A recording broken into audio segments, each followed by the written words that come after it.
Sudah banyak yang men-DM saya atau mengirim pesan ke saya lewat Instagram, lewat TikTok, atau bahkan sampai repot-repot kirim WA pribadi hanya untuk menanyakan apa sih kinerja itu, apa sih PMM itu, dan kok kayaknya penuh aplikasi sekali gitu, kayak semacam tirani-tirani digital. Dan saya akan membahas sederhana di video kali ini. Simak baik-baik. Apa sih kinerja itu?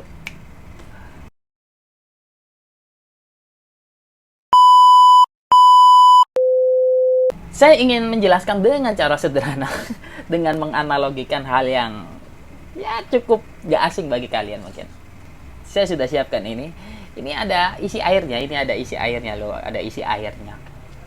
Isi air ini ibaratnya beban kerja guru. Dari dulu ya segini beban kerja guru, air ini. Kalau Anda ingin minum ini, tentu kan gak etis masuk gini. Disuguhkan ke orang masa ya dengan kondisi seperti ini gitu, kan nggak etis. Lalu berhubung dirasa tidak etis, diubahlah ke bentuk yang lebih enak dilihat. Sampai tetes terakhir, lalu diminum.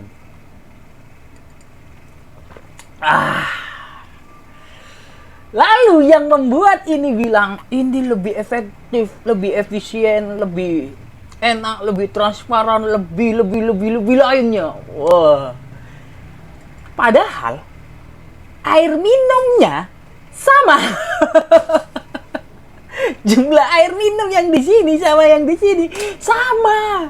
Casingnya saja lebih diupdate, lebih diaktualisasi, lebih direlevankan, lebih disesuaikan. Beban kerjanya sama, coy. Airnya sama, coy. Air minumnya sama, jumlahnya sama, rasanya sama. Jadi gak ada perubahan secara substantif. Sekalipun dia mengklaim sudah efektif, sudah enak dilihat, sudah relevan, sudah tidak terlalu rumit, ya apa gunanya? Substansinya sama. Jangan-jangan kita itu tidak pernah memahami fungsi dasar pemimpin sama fungsi etika dan tanggung jawab pemimpin. Kalau kita hanya bisa mengubah bentuk saja tanpa memberikan perubahan ke substansi, berarti kita masih mencapai level dasar. Pemimpin masa kerjanya kayak gini, mengubah aja begini.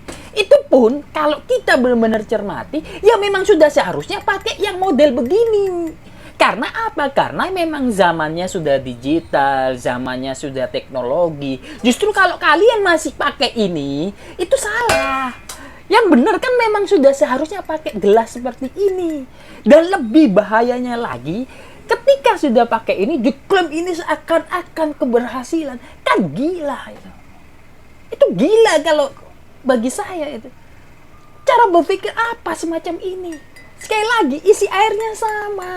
Diubah saja tempatnya. Dari yang ini ke yang ini. Lalu diklaim kayak pencapaian yang luar biasa. Men, itu sudah sewajarnya terjadi. Ya memang harus pakai ini.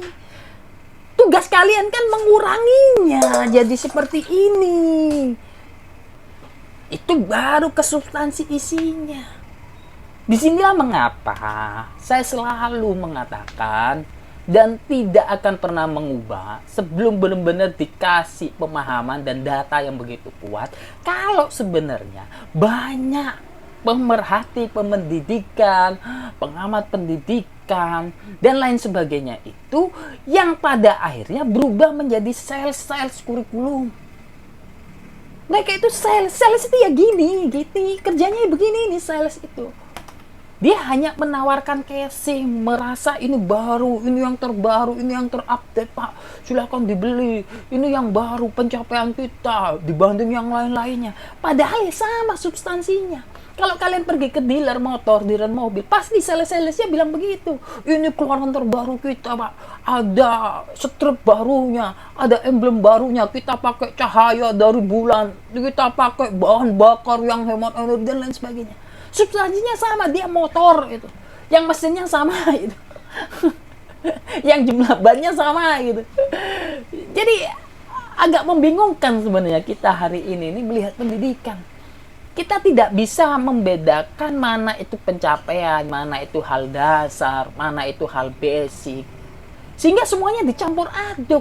Jangan-jangan kita level basic saja belum bisa. Kita itu belum mencapai level basic, jangan-jangan. Sehingga ketika kita mencapai sebuah level basic, kita tepuk tangan. Bayangkan, level pemimpin kita di situ, teman-teman.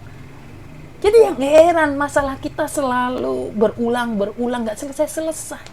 Karena kita sendiri itu nggak tahu bagaimana cara mencapai sesuatu, itu nggak tahu. Yang kita tahu ya memproduksi hal-hal yang normatif, standar, basic gitu. Kita membayar banyak orang, kita mengeluarkan banyak uang hanya untuk mencapai hal basic gitu. Konyol itu. Sekali lagi, isinya nggak berubah, men. Isinya nggak berubah. Yang berubah cuman cangkangnya. Itulah kinerja. Substansinya nggak hilang. Dari dulu ya gitu-gitu aja. Terjebak pada formalitas pada akhirnya hal-hal semacam ini. Dan luar biasanya ditepuk tangan nih. Ini membingungkan sebenarnya, teman-teman. Sekali lagi, jangan-jangan kita itu nggak paham apa itu basic, apa itu tanggung jawab, apa itu pencapaian. Sehingga kita mudah mengglorifikasi. Ditambah lagi di era digital seperti hari ini. Cepat, glorifikasi itu diproduksi begitu cepat, berkembang biak. Terus menggelinding, menduplikat, dan lain sebagainya. Sehingga substansi itu sendiri menjadi hilang. Hanya sebatas sebuah tampilan-tampilan yang tidak lebih dari semenit 30 detik. Seakan-akan itu berhasil dicitra, dikondisikan, disorot kamera. Betapa bahayanya keadaan semacam ini. Apalagi ini di dunia pendidikan. Oh my God.